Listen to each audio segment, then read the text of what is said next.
मयंक एक multinational company में branch manager था। एक दिन देर रात तक काम करने के बाद वह थका हारा घर के लिए निकला। सर्दी का मौसम था और घना अंधेरा पूरे शहर पर छा चुका था।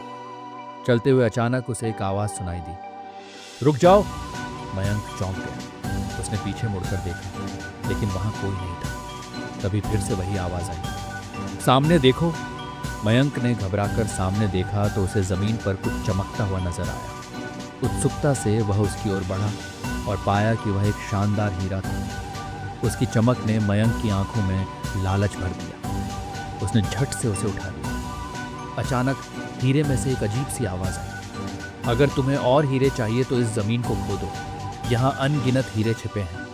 लालच में आकर मयंक ने जमीन खोदनी शुरू कर दी।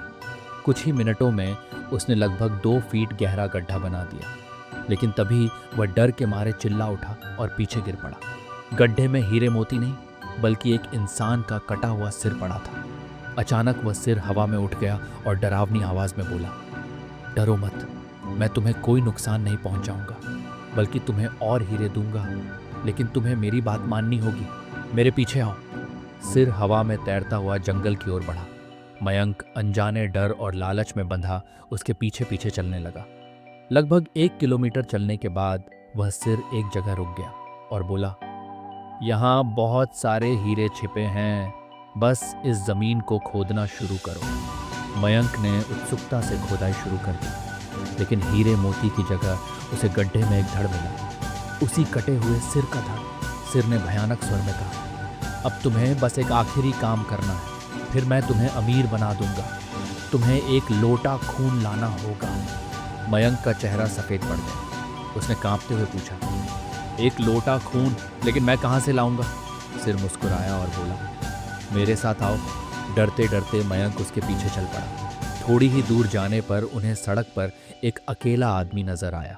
सिर फुसफुसाया, उसे मारकर उसका खून ले आओ। मयंक के पसीने छूट गए। उसने घबराकर मना कर दिया, नहीं, मैं किसी की हत्या नहीं कर सकता। सिर गुस्से में आ गया, अगर तुमने ये नहीं किया तो मैं तुम्हारे पूरे परिवार को मार दूंगा। डर और मजबूरी में मयंक ने कांपते हाथों से छुरी उठाई और उस बेगुनाह आदमी की हत्या कर दी। खून से भरा लोटा लेकर वह सिर के पास पहुंचा।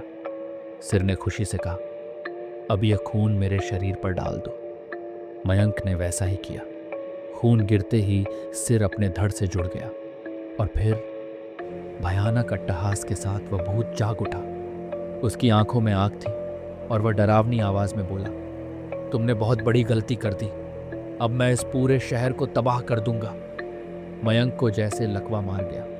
वह वहां से भागने लगा, लेकिन भूत ने छलांग लगाकर उसे पकड़ लिया। अब मैं तुम्हारा मांस खाऊंगा। भूत कुर्राया। जैसे ही उसने हमला करने के लिए हाथ बढ़ाया, अचानक उसके सिर और धड़ के बीच एक चमकती हुई तलवार चली और उसका सिर दोबारा कटकर गिर पड़ा। मयंक ने चौंक कर पीछे देखा।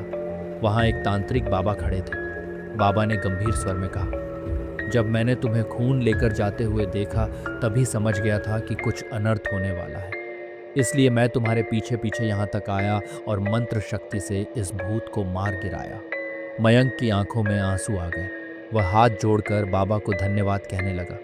बाबा मुस्कुराए और बोले, अब निश्चिंत होकर अपने घर जाओ, यह भूत अब कभी वापस नहीं आएगा। आज भी जब मयंक उस रात को याद करता है तो उसकी रूह कांप उठती है।